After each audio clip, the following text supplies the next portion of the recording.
But then he said, offspring of the serpent and the woman. And it reads, and between thy seed and her seed. So he's stating right here in this passage that he's talking actually about the virgin birth here. Because when it says her seed, it doesn't say his seed, it says her seed. So it lets us know that the seed was going to come was going to come from her seed. It says, he will crush your head and you will strike his heel. My second point is God will preserve you. Psalms 118:17 through 18. It reads, I shall not die but live and declare the works of the Lord. The Lord had chastened me sore, but he had not given me over unto death. Preservation is the act or process of keeping something valued, intact, or free from damage or decay. The psalmist begins with a strong declaration of life. Despite facing severe trials, health issues, loss and grief, death of a loved one, financial hardships, relational struggles, persecution and injustices, struggling with addiction, personal sin that bring about feelings of shame, guilt, and the need for restoration, loneliness, rejection, spiritual struggles, periods of doubt, or feeling distant from God, temptation. These trials can serve as a form of divine discipline intended to refine and strengthen our faith. These trials are often unexpected, challenging, and can test our faith and endurance. But the speaker asserts confidently that he will not die. Despite the severity of these challenges, the promise of Psalms 118:17 through 18 assures us that God's mercy triumphs and he will not allow us to be overcome by these difficulties. Severe trials are a common part of the human life. Sometimes life just be lifing. Even through the twists and turns, highs and lows, challenges and triumphs, in the midst of it all, God still preserves us. Even though we go through ups and downs, God still preserves us. And how does he do it? Through his divine presence. Psalms 23:4 says, yea, though I walk through the valley of the shadow of death, I will fear no evil, for thou art with me, and thy rod and thy staff, they comfort me. God is with us in our darkest moments, providing comfort and guidance. When we don't see God, when it's dark all around us, he's there, he's by our side. How does he preserve us? Through strength and renewal. Isaiah 40:31 says, but they that wait upon the Lord shall renew their strength. They shall mount up with wings as eagles. They shall run and not be weary, and they shall walk and not faint.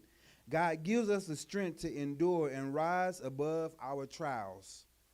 How does he preserve us? Knowing there is purpose in our pain. James 1:2-4 says, my brethren, count it all joy when ye fall into diverse temptations, knowing this, that the trying of your faith worketh patience. But let patience have her perfect work, that ye may be perfect, entire, wanting nothing. Trials have a purpose in improving our character and faith. When we go through trials, he is trying to improve our character and faith. How is he preserving us? Through hope and deliverance. 2 Corinthians 4:8-9. We are troubled on every side, yet not distressed. We are perplexed, but not in despair. Persecuted, but not forsaken. Cast down, but not destroyed. Despite the pressures we face, God ensures that we are not destroyed. Severe trials, though difficult, are part of God's plan to refine and strengthen us. We can trust in his preservation and protection, and like the psalmist, declare with confidence, I will not die but live, and I will proclaim what the Lord has done. Look at the struggles through the lens of God's divine purpose and his unfailing mercy. We shouldn't look at the struggles that we go through the fleshly eyes, because we are always, oh God, why am I going through this? But if you look at it as if God is just trying to work out some things, he's trying to, when it says work out patience, he's working out patience. And if you ever know a patient person, they are, They seem like they're never bothered. Everything goes on, everything that's going around them. If they're patient, they all right, yeah. But people that's impatient, they always, oh, what's going on? Why is this happening? Or why can't I this? They always complaining because they impatient. They can't seem to grab a hold to life, and it's just, oh, it's just so hard right now. It's just this, oh, this is bothering me, that is bothering me. But patient people, they just you like, man, you seem like you never bothered because they're just patient. So my third point is God will protect you. Psalms 27:5. For in the time of trouble, he shall hide me in his pavilion. In the secret of his tabernacle shall he hide me. He shall set me up upon a rock. So when I read this, I went and I looked up pavilion. And so in the army or in the military terms, when it says pavilion, pavilion is traditionally refers to a large tent or temporary structure used as a shelter or headquarters. Here are some key aspects of a pavilion in this context. The command center. A pavilion often serves as a command center or headquarters for military leaders. It's a place where strategy is planned and decisions are made. So when David was saying, hide me in the pavilion usually is in the center of the camp and is surrounded by all of the army men and all of the. So to get to the pavilion, you have to go through a bunch of army men, a bunch of people. So it's not just easily accessible. Shelter. Pavilions provide shelter for troops, protecting them from the elements. This could include sleeping quarters or areas for rest and recuperation. It's a meeting place. Pavilions can be used as a meeting place for briefings and gatherings of high-ranking officers or troops. Historically, a pavilion might also symbolize authority and leadership within a military camp, marking the location of the commanding officer. When it says when God says he will protect you, we need to trust in God's protection. In times of trouble and uncertainty, we find comfort in God's promises to keep us safe. This verse encourages us to trust in his protection, knowing that he is always watching over us. Seek for protection in God's presence. When faced with challenges, we can seek refuge in the presence of God. Like taking shelter in a tent during a storm, we could find solace and peace in his presence, knowing that we are secure in his care. Finding stability in faith. As believers, we are called to stand firm on the solid foundation of God's promises.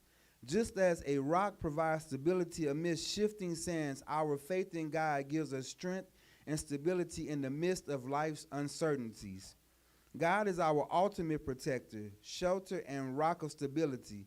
In times of trouble, we may find refuge in his presence, trusting in his unwavering care and provision. And may we be encouraged to stand firm in faith, knowing that he will keep us safe, set us high upon a rock, and secure us in unfailing love. So, now to my text, 2 Kings 11, 1 through 3. It says, And when Athaliah, the mother of Ahaziah, saw that her son was dead, she arose and destroyed all the seed royal. But Jehosheba, the daughter of King Joram, sister of Ahaziah, took Joash, the son of Ahaziah, and stole him from among the king's sons which were slain, and they hid him, even him and his nurse, in the bedchamber from Athaliah, so that he was not slain. And he was with her hid in the house of the Lord 6 years, and Athaliah did reign over the land. So the devil don't like you, and he will use whoever and whatever to stop you. Here we see Athaliah. This was Joash's grandmother. So I want to explain this story because Athaliah is she is the daughter of Jezebel and King Ahab. And so there was a decree sent out to take care of, there was a decree given to Jehu to take out the house of Ahab. And so what he did was he wiped out Jezebel, he wiped out Ahab, he wiped out Ahab's sons, and he also wiped out Athaliah's son, which was Ahab's grandson. So when she realized that he was dead, because she had a lust for power, which drove her. She had a lust for power, which drove her to massacre and attack all the members of the royal house of Judah. In other words, she killed all her grandsons in a brutal attempt to secure her own reign.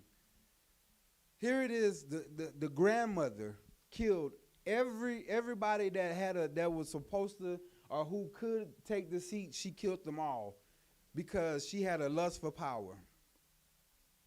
Her name means Jehovah has afflicted. The nature of the attack is to afflict through any means, mentally or bodily, sickness, accidents, viruses, violence. The purpose of the attack was to compress and reduce. Her goal was to hinder any potential threat to her rule, effectively keeping the line of David from advancing. This is the same strategy of Satan, to compress and reduce believers, keeping them from advancing in their faith and purpose. He will use whatever he has to use to keep us from advancing, to keep us from going forward, and he don't care who it is. Here it is. This was his grandmother, and we think, why would the grandmother kill off her grandsons? But she was evil. I mean, she came from the union of Jezebel and Ahab. So, but one of the things I want to point out, when you look at Athaliah she pretty much represents sin, or sin in our life. And so Jehu, his thing was, he went and he took out all the sons. He took out everybody that was direct descendants of Ahab. But he didn't even think to take out Athaliah, because once again, he didn't think she was going to do what she did. He didn't, and sometimes we do that with sin. God will tell us to eradicate sin out of our life, and we will get rid of all the major things, all the big things that we see that's permanent. But the little sins, we'll just try to, I'll take care of that later, or we just forget about them, and then it comes back to bite us, as like Athaliah did, was wiping out the whole generation. Here it is. This is the line. This is the line that Jesus was supposed to come through, and she's wiped out every son. She's wiped them all out. And sin does the same exact thing when we don't eradicate it. When we don't take care of sin, when we let sin just fester, we think, it's just a little small thing. But when we turn around and look, that small thing begins to get bigger and bigger and bigger, and now it's consumed us. And now it's taken over. Now it's ready to wipe us out. So, but God preserved Joash. Just like the devil will use whoever he wants, God, who is greater, will also use whoever he wants. God used Jehosheba to preserve Joash, who at the time was a baby, but was valued and important to God's plan. I don't care how young, I don't care how minute you may think you may be in the ministry, how minute you may think, I don't have a purpose, I don't have a plan. God has a purpose and a plan for each and every one of us, whether we know it or not. Here it is, Joash was only a baby, but God had a plan and a purpose, so he had to preserve him. He wants to preserve you. He has a plan and a purpose for each and every one in your life. He has preserved you. So, she acted with courage and compassion. She acted with courage. Joshua 1:9. Have not I commanded thee, be strong and of good courage, be not afraid, neither be thou dismayed, for the Lord thy God is with thee, whithersoever thou goest. She acted out of compassion. Finally, all of you, be like-minded, be sympathetic, love one another, be compassionate and humble. So when she stepped up, she didn't think about it. She didn't think, she wasn't thinking about herself. She just grabbed the baby and they hid inside the temple. She provided a safe haven. Carry each other's burden, and in this way you will fulfill the law of Christ. She took proactive steps. James 1:22. But be ye doers of the word and not hearers only, deceiving your own self. It's one thing to hear the word, but it's another thing to do what it says. So many times we'll come to church time and time again, and we'll hear the word and we'll hear the preach word, but we don't apply it to our life. We just keep coming and hearing it. But he's saying apply it to your life. Hear the word. Be doers of the word. She encouraged and uplifted. 1 Thessalonians 5:11. Therefore encourage one another and build each other up, just as in fact you are doing. She was present and available. Rejoice with those who rejoice and mourn with those who mourn. Now I know when we read this, you read it. Here it is. She's got the baby, and it says, "Rejoice with them that rejoice and mourn with." He's a baby, so he don't know what's going on. But as he gets older, the Bible tells us to rejoice with those who rejoice and mourn with those who mourn. We need to be present and available. She was present and available because she knew at some point he was going to grow up asking, what happened? Why did this happen? So we, as Christians, as we to help preserve, we need to be available. Advocate for them. Rescue those being led away to death. Hold back those staggering towards slaughter. Proverbs 24:11. And be in continuous prayer. Therefore, confess your sins to each other and pray for each other so that you may be healed. The prayer of a righteous person is powerful and effective. James 5:16. Do not be anxious about anything, but in every situation by prayer and petition, with thanksgiving, present your requests to God. Philippians 4:6. Not only did God preserve Joash, but he protected Joash. God protected Joash by hiding him in his temple. So I want to read Psalms 27:1-5. It says, the Lord is my light and my salvation. Whom shall I fear? The Lord is the strength of my life. Of whom shall I be afraid?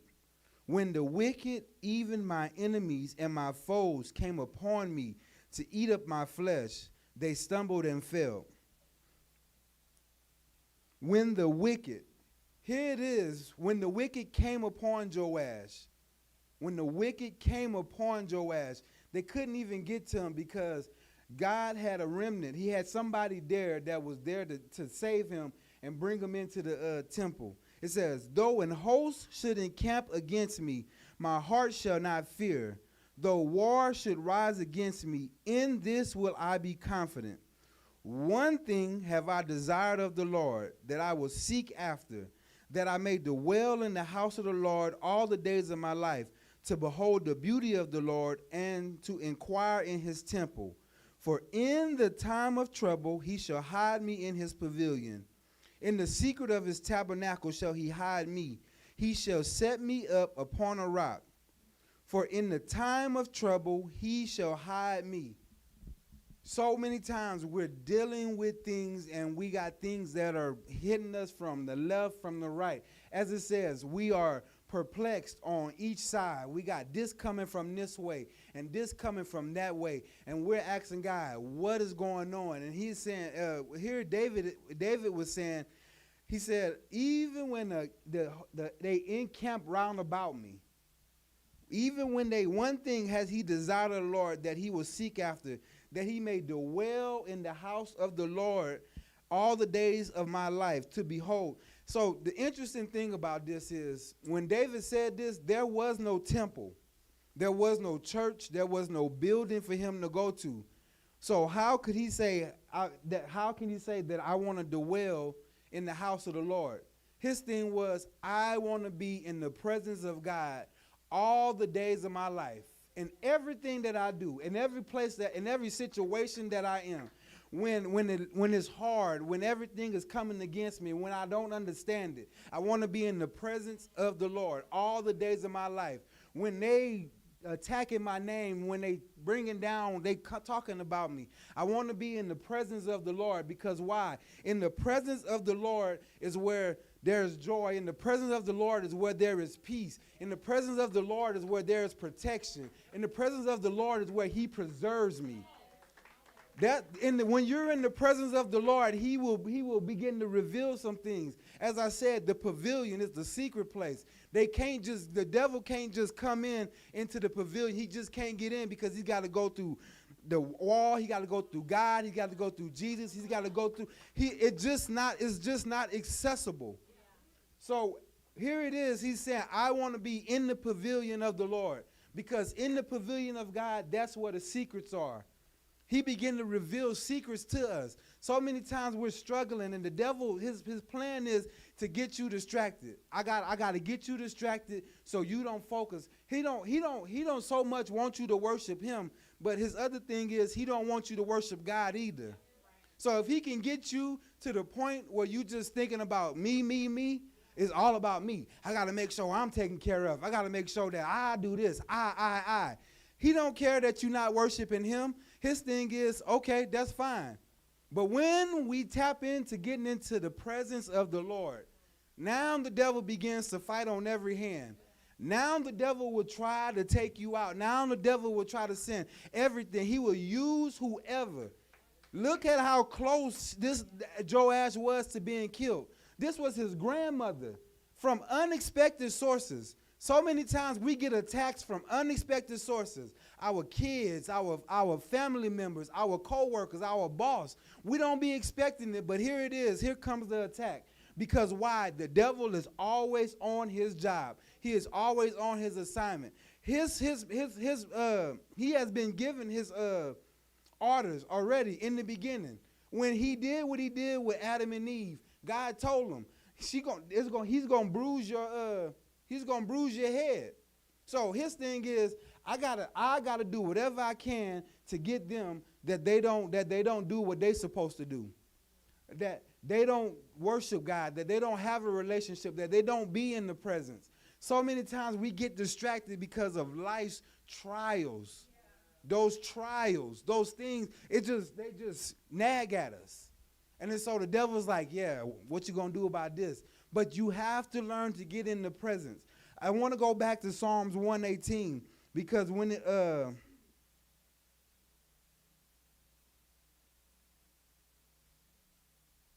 Psalms 118:17 says, I shall not die, but live and declare the works of the Lord. Talk to yourself. I want y'all to repeat, I shall not die, but live and declare the works of the Lord.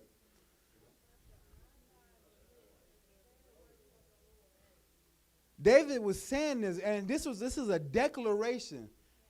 I don't care what's going on. When you read, it says, the Lord had chastened me sore, but he had not given me unto death. In other words, the Lord may have even punished me. The Lord may have even allowed this to come upon me. But at the end of the day, I shall live and not die, because he has not appointed me unto death. He didn't kill you. Even though the trials came, even though it seemed like it was getting ready to take you out, I shall live and not die. Even though I don't understand why I'm going through this, I shall live and not die. Even though she's killing all my brothers and it seems like she's taking all of my family out, I will live and not die. Why? Because I will proclaim the works of the Lord.